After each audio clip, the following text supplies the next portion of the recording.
Hi hello ನಮಸ್ಕಾರ good morning. ಈಗ ನಾನು ಸೌತೆಕಾಯಿ ಸಾಸಿವೆ ತೋರಿಸ್ತಾ ಇದ್ದೀನಿ. ತುಂಬ ಸಿಂಪಲ್ ಮತ್ತು ಕ್ವಿಕ್ಕಾಗಿ ಆಗೋ ರೆಸಿಪಿ.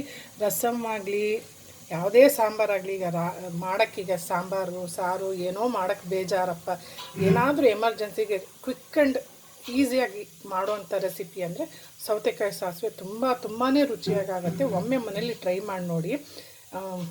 ಸಾರಿಲ್ಲ ಅಂದರೂ ಪರವಾಗಿಲ್ಲ, ಅನ್ನದ ಜೊತೆಗೆ ಇದು ಭಾಳನೇ ಟೇಸ್ಟಾಗಿ ಕೊಡುತ್ತೆ. ಇಲ್ಲಿ ನೋಡಿ, ಸೌತೆಕಾಯಿ ಒಂದು ಫುಲ್ ಕೊಚ್ಕೊಂಡಿದ್ದೀನಿ ಸಣ್ಣದಾಗೆ. ಖಾರ ನಿಮ್ಗೆ ಅಕಾರ್ಡಿಂಗ್ ಟು ಎಷ್ಟು ಬೇಕು ನೋಡ್ಕೊಂಡು ಹಸಿಮೆಣ್ಸಿನ್ಕಾಯಿ ಹಾಕ್ಕೊಳ್ಳಿ. ನಾನು 3 ತೊಗೊಂಡಿದ್ದೀನಿ. ಕೊಬ್ಬರಿ ಒಂದು ಅರ್ಧ ಬಟ್ಲು ತೊಗೊಂಡಿದ್ದೀನಿ. ಇದು ನಾನು ತೋರ್ಸೋಕ್ಕೆ ಇಟ್ಕೊಂಡಿರೋದು. ಒಗ್ಗರಣೆಗೆ ಸಾಸಿವೆ, ಆಮೇಲೆ ಉದ್ದಿನಬೇಳೆ, ಆಯಿಲ್ಲು, ಆಮೇಲೆ ಸಾಲ್ಟ್ ಒಂದು ಹಾಕ್ತೀನಿ. ಇಷ್ಟೇ, ತುಂಬ ಕ್ವಿಕ್.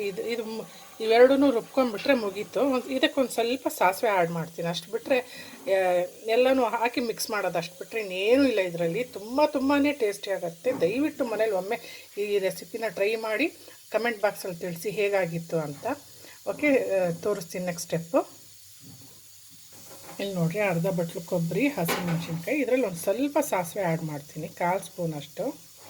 ಏನು ಉಳಿದಿದ್ದು ಒಗ್ಗರಣೆಗೆ ಇಟ್ಕೊಳ್ತೀನಿ. ಇದಿಷ್ಟು ನೈಸಾಗಿ ಪೇಸ್ಟ್ ಮಾಡ್ಕೊಳ್ಳೋದು ಅಷ್ಟೇ.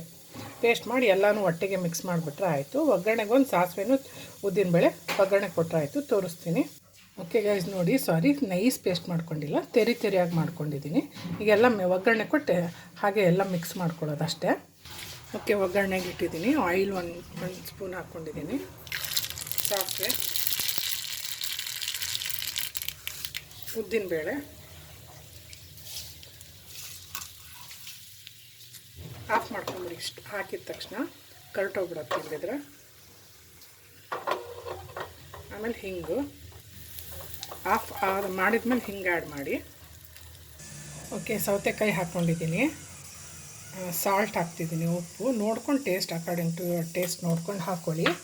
ಆಮೇಲೆ ರುಬ್ಕೊಂಡಿದ್ದು ಪೇಸ್ಟ್ ಇದೆಯಲ್ಲ, ಹಸಿಮೆಣ್ಸಿನ್ಕಾಯಿ, ಕೊಬ್ಬರಿ, ಕೊತ್ತಂಬರಿ, ಇದೇನಿದೆ ಇದೆಲ್ಲನೂ ಹಾಗೆ ಹಸಿನೇ ಆ್ಯಡ್ ಮಾಡೋದು. ಹಾಗೆ ಒಗ್ಗರಣೆ.